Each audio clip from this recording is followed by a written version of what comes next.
I just need to hire an account manager so then I never need to talk to a client ever again. And that's so far from the truth.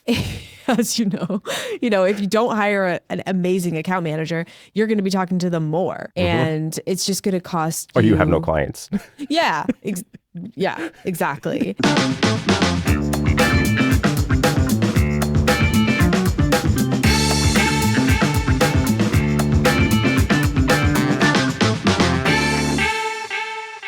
So most agency owners build for income. Very few build for acquisition. Today, I'm joined by Taylor McMaster, founder of Dot & Co., a specialized fractional account management firm that scaled to over 30 remote team members, supported hundreds of agencies, and was recently acquired by E2M Solutions. What makes Taylor's story so compelling isn't just the growth. It's the intentionality behind how she structured the company to be acquired. Today, we're going to unpack her agency specialization, the operational systems that made the business transferable, and the decisions that made the acquisition clean and strategic. Welcome to the show, Taylor. Thank you so much for having me back. It's always so great to have you. We always have such amazing chats. I'm looking forward to providing loads of value today. Just to start off, just to make sure listeners, if they're not familiar with you, haven't listened to prior episodes of you on the podcast, if you can tell me a little bit about your journey and who Dot & Co. is. Yeah, so I am the founder of Dot & Co., which recently was acquired. We're going to talk all about that, but we are account management experts for marketing agencies, and we provide fractional account management for growing agencies. We actually come in and manage your clients for you. That's awesome. An incredible value that Dot & Co. provides. I know that you guys have worked with several of my clients and just always such great reviews. Let's talk about this generalized to specialized kind of component. What do you kind of see happening in the agency world at the moment that many people, in your view, are not paying attention to today in this like transition from the generalist to specialized? I think something that's always been a topic in our industry is the riches are in the niches. You have to specialize. You have to have this one audience that you're speaking to. But I don't think it has to be as, I don't want to say boring, but like as narrow as our industry makes it seem. I think in a specialized role, I think it could be a specialized service offering. It could be a specialized industry. It could be a very, very unique audience that you're speaking to. It doesn't have to be this, we're only working with plumbers who need lead gen. I think gone are the days of those type of niches. I think you just have to be really laser focused on what it is that you're providing to your clients and what that desired outcome looks like. In our case, we were working with only marketing agencies and only providing account management service. But within that account management service, it's very customized. So even though we built this very productized service, it was still very custom at the same time. So I think as you're thinking about going from generalist to specialist, there's not one size fits all type of specialized agency anymore. I tend to agree. I mean, I think that every person has their unique component to them. And the piece that I see in the value of the niche is more in making sure that you are clear on who you're supposed to be talking to and like who you enjoy being around. Like the reality of the world is, for me, I chose creatives because I enjoy creative people. You know, I married a creative, for crying out loud, right? Like that's the people that I enjoy being around. And so it's just something that I'm passionate about myself. So then I end up being able to invest more of me into those that I serve. I'm curious on your journey with Dot & Co. Why specifically account management? And why did you focus directly there and with marketing agencies? Yeah, that's a good question. And I think about this a lot because when I'm looking back on the journey, there's this element where I felt like I wasn't in the right seat when I was growing a marketing agency and it just didn't feel right to me. And I think back to why, like what was off, I guess, in my journey. And I think for me, it was just missing this piece of the puzzle that was me. And I felt like I was just running a business to run a business and to make money and to have clients and that kind of thing. But I wasn't doing it because I loved it. And so early days, I was looking for something that would put me into this state of flow. And you kind of talk about that with creatives or even with your specialty, which is, you know, you're really great at the numbers and the finance and the that kind of thing. But for me, it was just talking to people and being super organized and being the communicator and being that person who just did it, who just was like, I got it. And that's what I loved. And I just wasn't feeling like that in my own agency. And so once I kind of tapped into this state of flow and I said to myself, okay, this feels good. This is something that I can do with my eyes closed. That's when it became easy to me. And that's when I realized that's what I wanted to do. But then to answer your question of why I decided to build an agency around account management, I think it was just this opportunity too in the marketplace. It was like I was doing something that I really loved, so I could do this forever. But so many agency owners were coming to me saying, can you help me? Can you help me? Can you do this for me? I need an account manager. I need someone like you quick. And so I saw this opportunity. And so I was able to marry my state of flow account management to the desire to grow a business, and kind of bringing those two together created Dot & Co. I'm curious on, in my own journey of specialization and narrowing down the services and all that sort of stuff as well, was I ended up running into a wall that forced it to happen. And one of the pieces that I ended up realizing that like was a catalyst, and I'm curious on your experience with it, that was a catalyst for me doing less and focusing more, was that I had actually reached financial benchmarks that I didn't need to grow anymore. So it needed to be something more that made me excited still and passionate and feeling like I could push the momentum forward, that I was more in alignment with my business versus like trying to feel like I was pushing it uphill. Sort of. Absolutely. I'm curious whether that happened for you. It did. That's exactly how it felt. I felt like I was trying to like create something. Like I was trying to build this marketing agency that had a purpose and had an energy and, was different than everyone else. And I just couldn't do it. I just couldn't figure out why it was different or like what made it special. I was just kind of like, I don't know. I like marketing, until I had this idea to go super focus on account management. And then I was like, I just knew what made us special. It was just who I was. It was my identity in a business. And I could create an energy around Dot & Co because I was so excited about it. And I wrote the copy and it clicked, and I did the sales calls and it clicked, and I built the SOPs and it made sense. And everything just started to feel like, oh, these pieces are coming together, versus when I was growing my agency, it was like, I was I don't know, pushing something uphill that wouldn't go. And it felt so heavy, versus when I figured out how the specialized agency would make sense, it was just like everything just came together so easily. Yeah. So many agency owners, when they're in this place where they're trying to decide what they want to focus on from a specialization perspective, there's like this big fear component to it where I didn't have it because I felt so like aligned with it. And I'm curious whether you ended up having that fear in narrowing so aggressively, or did it actually just feel like I'm in the right spot and let's push forward? I think there's always that fear. Even to this day, I would say when opportunities come and we see a shiny object, we're entrepreneurs. We're always like, oh, but I could take them on and help them and figure it out, and we could make so much money and there's always that opportunity that comes and you have to say no. But on the flip side, when you just align yourself, and this is kind of how I felt. I was so aligned and I saw such a blue ocean for my specialization that I knew saying no to people was just pushing me in the right direction. And until you can get to that point, I think it's always going to feel easier to say yes to everything until you can get to this blue ocean feeling of like, the world's my oyster over here. I can't say yes to this other opportunity because it's just going to bring me further away from my ocean. Yeah, that makes perfect sense. With that kind of in mind, do you, in the agencies that you work with and the reality of the world that they are living in, do you see that many of them are still doing too much and kind of getting away from their blue ocean? Or has it actually been that, all of us talking about the riches and the niches, that they've made those changes? Majority are not focused enough. And they'll all say that. Every agency will say, here's my niche, here's exactly who I want to work with. And soon I hope to only work with those type of clients, and and it's like a later thing. It's like, but I have these like 10 clients that I've worked with since day one, and like I love working with them. But all of our marketing, we're really working towards working over here. And I'd say majority of agency owners don't have that hard stop, that line in the sand of like, here's where I'm becoming this specialized agency. So I think it's tricky, you know? Agencies kind of evolve and they all have that goal of getting to the specialization. But I suppose I was a lot crazier in the fact that I just went and fired some like 85% of my revenue overnight, and my husband was not happy about it.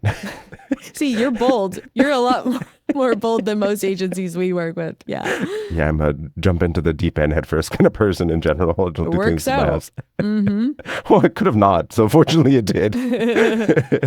I'm curious on the premium specialized productized component, because the reality, when I think that a lot of people looking at account management, right, they see it as like, potentially can see it as like a support role, you know, and Dot & Co provides this elevated premium work from an account management perspective. And so how did you go around changing the perception and having that conversation that this is a premium product that is going to provide this outcome? Yeah. In our industry, account managers, most of the time, people just look at it as a butt in a seat. They're like, I just need to hire an account manager, so then I never need to talk to a client ever again. And that's so far from the truth.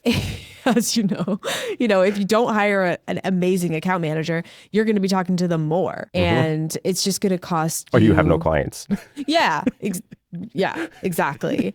And early on, there were so many people that said to me, that's not going to work. And I only want my media buyers or my creatives talking to my clients, because I don't want to create this he said, she said telephone game. And to me, I never looked at it that way, because I was a marketer first. I could speak about the marketing. I was like, get these media buyers in their zone of genius, which is not talking to clients. Like, do not let them on the call, and do not let the creatives on the call either, because they're going to get offended and it's just not a good scene. So I knew right from the beginning that this was not just like an administrative role, because I was able to go in and actually create real revenue.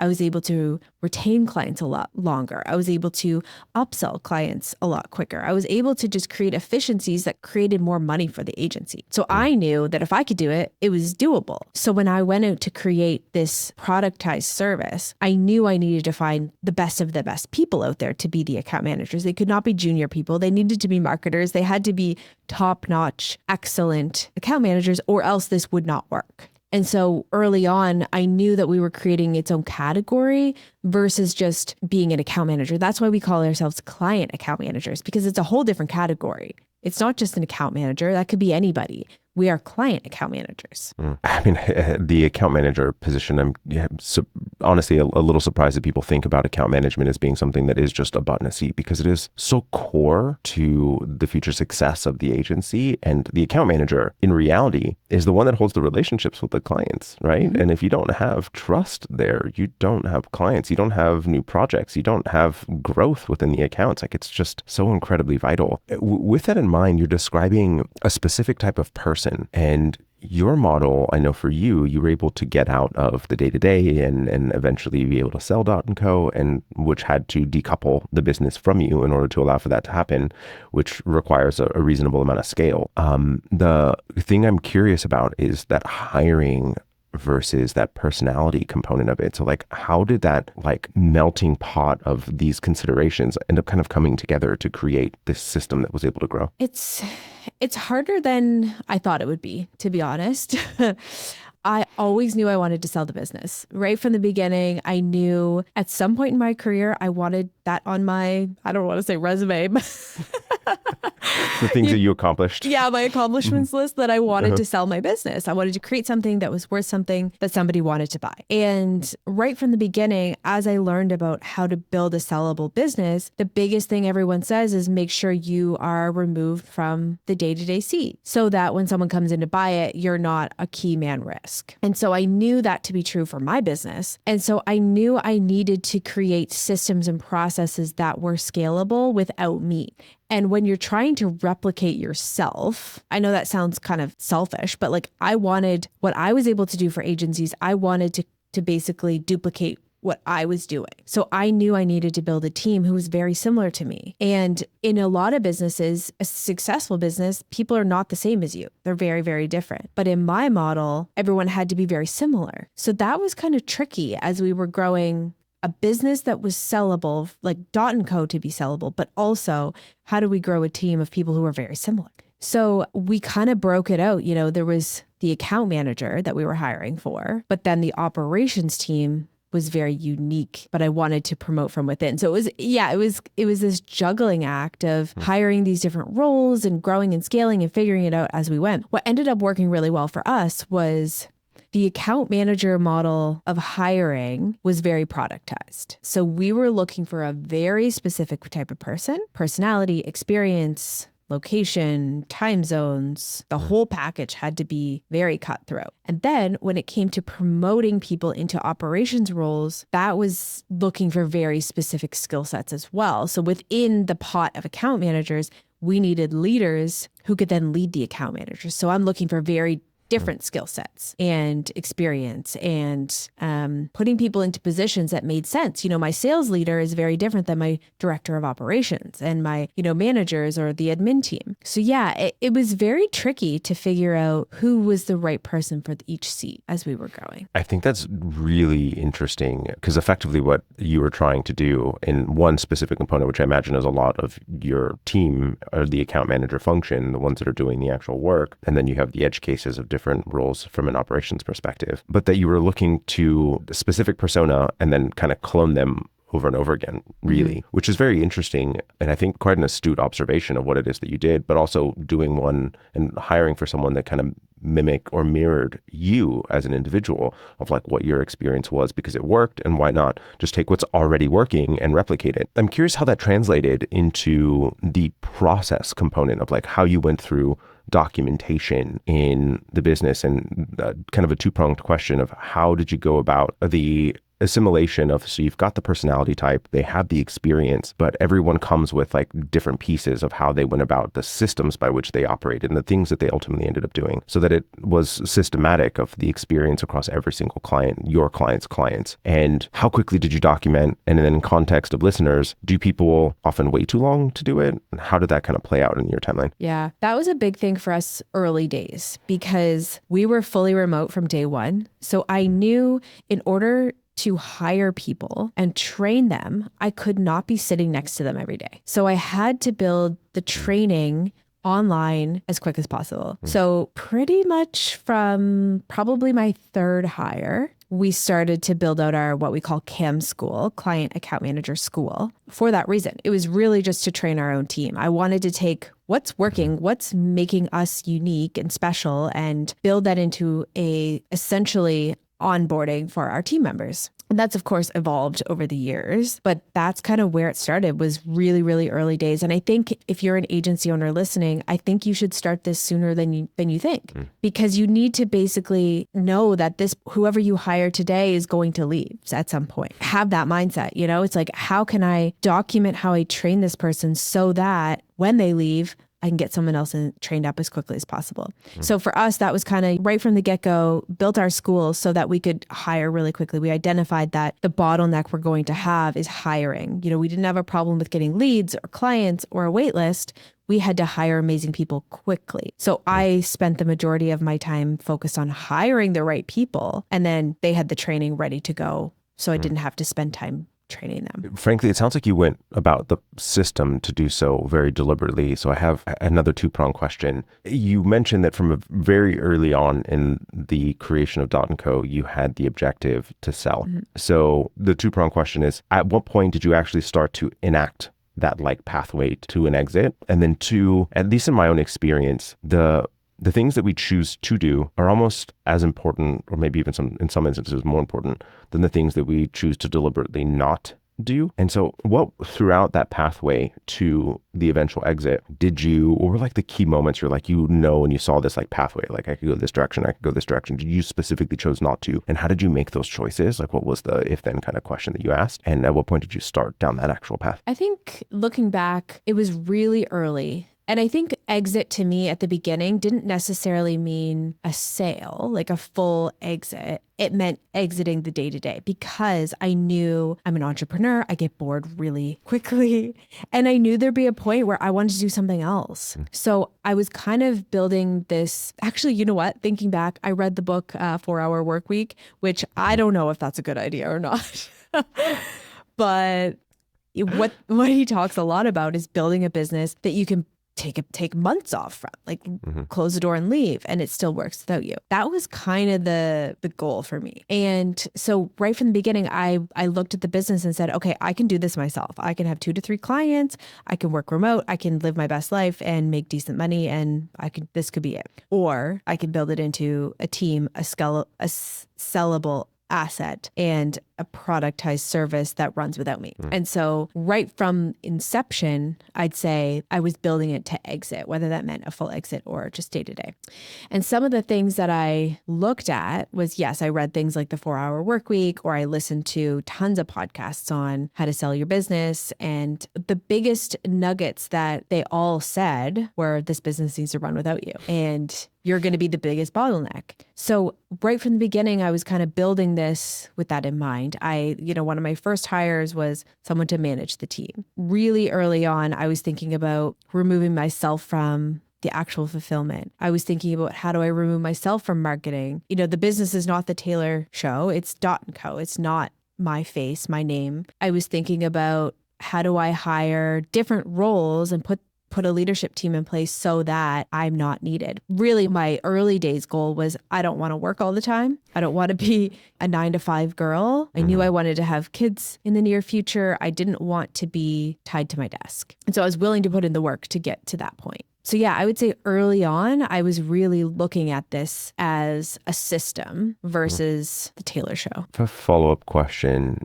to that. I'm wondering, thinking through, like, one of the things you said that you mentioned that you did early on was hire someone to manage the team, which obviously has financial implications, the cost associated with it, which then led me to wondering, well, what were the trade-offs, the sacrifices that you had to make in the business to further that pathway? And what kind of ones were financial, as well as just even the things that, speaking from like personal experience, right? Like, there's the pieces of us as an entrepreneur that like gets us going and gets us excited and like, triggers that piece of our mind that makes us want to engage further and further, right? So like, what sacrifices of like, I want to do this and I'm excited about it, but like, no, I'm not doing it. And then what financial sacrifices did you make in that pathway too? Good question. So for me, I knew, just based on my personality type, that I was not fit to be a manager, like right from the get-go. Like, that was something that I said, I'm not going to grow this into a team unless I'm not managing these people. So the first account manager that I hired, I said to her, we can do this. You can be my first hire. I'm scared, but the only way we're doing this is if you're going to be the manager. She was like, sure, no problem. So right from the beginning, I had to take on clients myself. I was still the account manager for 2 years because I had to put her in that position to be the manager. So I was willing to sacrifice taking on, like, being the account manager for a lot longer so that I didn't have to be the manager. Oh, wow. Really interesting. I mean, that's also, I'm like internalizing that decision, which actually is brilliant. And I haven't heard someone actually having done that. Like, frankly, the ego component of it, like, I'm the owner, I'm the CEO, but I'm going to have someone else sitting above me in the org chart, and I'm going to be doing the actual delivery because I am not suited for this. Like, the amount of security that you must have had, and also to the amount of like knowing yourself there too, has got to be just so like on point. Wow, it's really cool. I think, it sounds better than it really felt in the moment.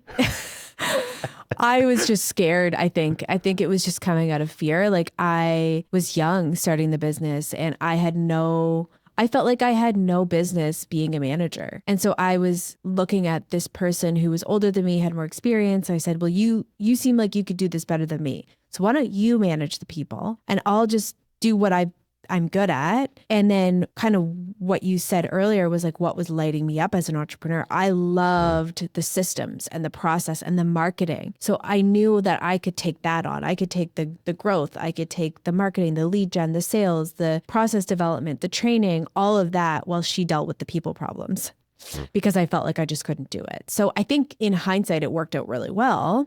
But now if I were to start a business, I still wouldn't want to be the manager. But I think I would be like, I can do it all because I've experienced it all, which probably would slow my growth. So looking back, it was a good move that worked out. Interesting. That's Yeah. really interesting. Another kind of two-pronged question. There's the reality of selling a business. There's so much that you can hear about online and read about. And I think that there's like a component of the internet today that makes it like this ideal kind of pinnacle of what it means to be a successful business owner, is to have had an acquisition or an exit, some kind of liquidity event. So I'm curious on whether there was any question at some point for you of whether that should be the objective, and then your advice to someone that is evaluating whether they want to or not, and whether that's like a course of action that they want to go, whether it's a lifestyle business or something that they're wanting to actually exit. And then during the actual conversation, what were like some of the key things that were being discussed when you were looking to be acquired, from like a metrics and evaluating the maturity of the business? Good question.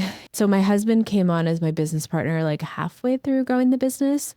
And something that he was passionate about was like, well, maybe this is just a business in our portfolio and we keep it and it doesn't take us much time and we have leaders in the business and we continue to grow it. And I knew in my core that was not what I wanted. And I told him that. I was like, that's not my goal. I want to sell this business someday. I just want to do that. And I want that to be something that I've experienced. And I think looking back, part of the business was my identity. And as much as I tried to get out of it, and as much as I removed myself from that day-to-day client-facing seat, it was always a part of me. And I couldn't shake it. I just couldn't see a world in which it was just a business in my portfolio.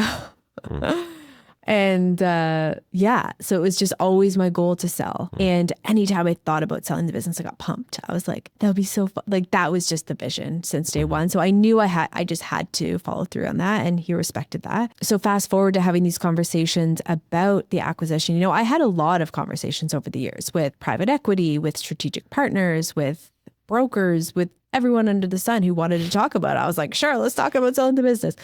But the things that really stood out looking back on the actual acquisition, of course, me being removed was an asset, but it wasn't the most important thing. And I thought that's what it was. I thought being removed from every aspect was that's the only way I could sell the business. What they were really looking for was an alignment with their own business. And it just had to be this magic combination. Because it was a strategic acquisition. It was a strategic acquisition. And I always knew it would be a strategic acquisition that we ended up selling to, but it had to complement what they were already doing. And we had to have a system, a reputation, and we had to be specialized. That's what they were looking for.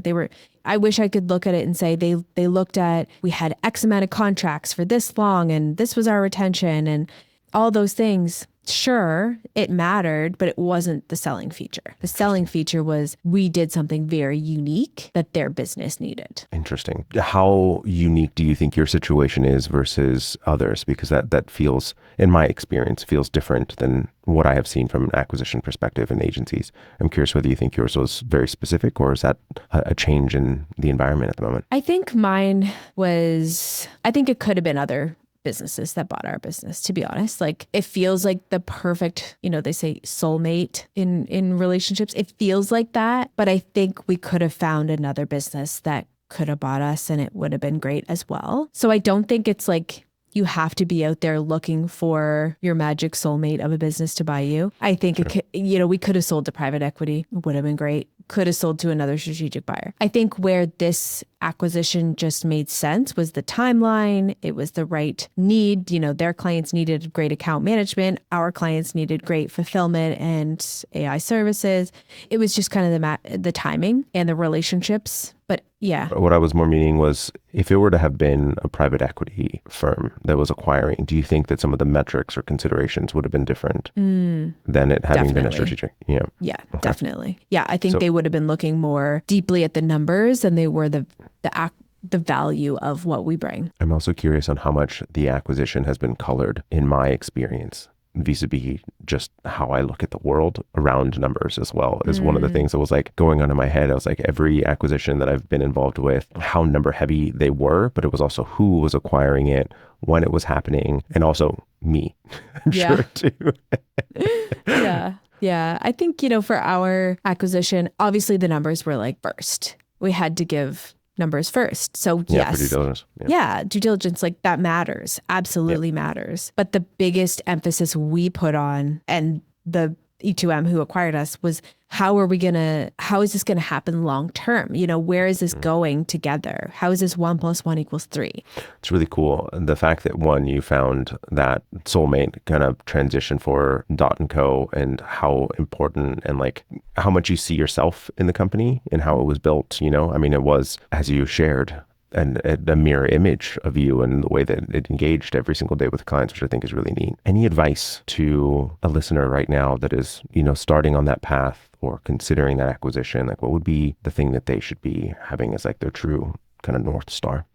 I think you have to really want to sell your business. I think that has to be your end game if that's what you want, because how you build it matters, and how you go about systematizing and building a brand and a community and a culture matters. So if that is your end game, that's amazing. Build a business that is sellable. Now, it may not happen when you think it's going to happen. It may take 10 extra years. So you have to be happy with the business that you're growing. So there has to be an element of, this is kind of a lifestyle business for now until I sell it. So yeah, I'd say if your goal is to sell, you do have to be very laser focused. Yeah, you have to be diligent about it. Incredibly useful, Taylor. As always, just absolutely great conversation. I learned several things myself as well, as I always do every single time we get to chat. How can listeners get in touch with you? Yeah, definitely reach out on LinkedIn. I'm Taylor McMaster on LinkedIn, sharing lots of content over there. But to learn more about Dot & Co, we'll drop the link below, but dotandcompany.co, you'll hear and see all of the things about what we're up to over there. We'll make sure to include everything in the show notes. Everybody, thank you so much for joining us. Hey everyone, thank you so much for listening in today. With all of the shifts in the industry, it is easy to feel overwhelmed or unsure of your next move. So I'm not here to try to sell you anything. I just want to give back and guide you through the uncertainty. Whether you're navigating new trends or just need some clarity, we're here to listen and offer advice. Head to creativeagencysuccess.com/chat to book a free 15-minute chat with an agency mentor who can provide you with a fresh perspective. Let's figure out the best steps for your agency's growth together.